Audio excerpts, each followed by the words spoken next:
അപ്പോൾ ചിലരൊക്കെ ആസ്വദിച്ചതിന്റെ ചില ഫലങ്ങൾ കൂടി ഇപ്പോൾ പുറത്തു വരുന്നുണ്ട്. എന്താണെന്നല്ലേ? ശബരിമലയിലെ സ്വർണ്ണ കേസാണ്. Reporter breaking. ശബരിമല സ്വർണ്ണക്കൊള്ള കേസിൽ നിർണായക കണ്ടെത്തലുമായി ശാസ്ത്രീയ പരിശോധനാ ഫലം. ദ്വാരപാളികളിൽ നിന്നും കട്ടളപ്പാളിയിൽ നിന്നും സ്വർണം വേർതിരിച്ച ശേഷം കുറഞ്ഞ അളവിൽ സ്വർണം പൂശി തിരികെ സ്ഥാപിച്ചുവെന്നാണ് കണ്ടെത്തൽ. ഇങ്ങനെ ഭൂരിഭാഗം സ്വർണവും കൊള്ളയടിക്കപ്പെട്ടെന്നാണ് SITയുടെ നിഗമനം. അതേസമയം PS പ്രശാന്തിന്റെ ഭരണസമിതി കഴിഞ്ഞ വർഷം അറ്റകുറ്റപ്പണിക്കായി ചെന്നൈയിൽ കൊണ്ടുപോയ പാളികളിൽ നിന്ന് പൂർണ്ണമായും സ്വർണം നഷ്ടപ്പെട്ടിട്ടില്ലെന്നും ഫലത്തിലുണ്ട്.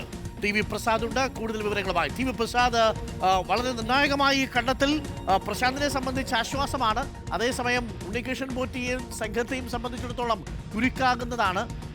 ഇത് ജംഷഡ്പൂരിലെ ലാബിൽ നിന്ന് ലഭിച്ച പരിശോധനാ ഫലമാണ്.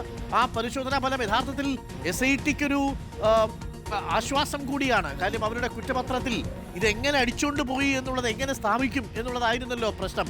അപ്പം മോഷ്ടിക്കപ്പെട്ടിട്ടുണ്ട്, അതെവിടെയാണെന്ന് കണ്ടെത്താൻ കഴിഞ്ഞില്ലെങ്കിൽ പോലും ഈ ലാബ് പരിശോധനാ ഫലം വെച്ച് കുറ്റപത്രം കൊടുത്ത് പ്രതികളെ കൂട്ടിലാക്കാൻ പറ്റും. അത് SITയെ സംബന്ധിച്ച് ഈ ലാബ് റിസൾട്ട് ഒരു ആശ്വാസമാണ് അല്ലേ TV പ്രസാദ്?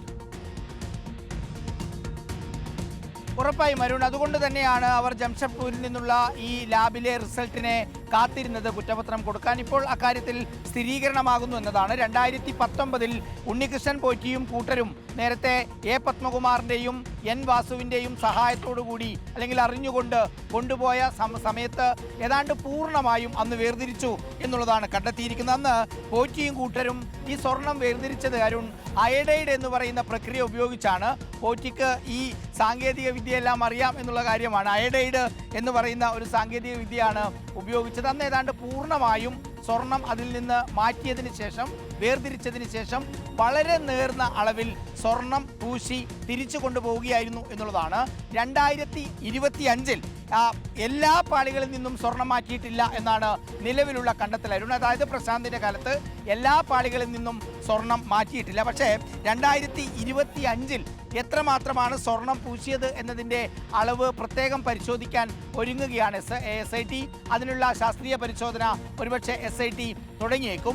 എന്തായാലും നേരത്തെ അരുൺ പറഞ്ഞതുപോലെ SITക്ക് ഒരു ആശ്വാസമാവുകയാണ്. കാരണം ലാബ് പരിശോധനാ ഫലം വന്നിരിക്കുന്നു. 2019 2025 19 പോറ്റിയും കൂട്ടരും അപ്പാടെ അടിച്ചുമാറ്റി അയ്യപ്പനെ പറ്റിക്കാൻ ചെറിയ തോതിൽ സ്വർണം പൂശുകയായിരുന്നു എന്ന് തെളിയുകയായിരുന്നു അരുൺ.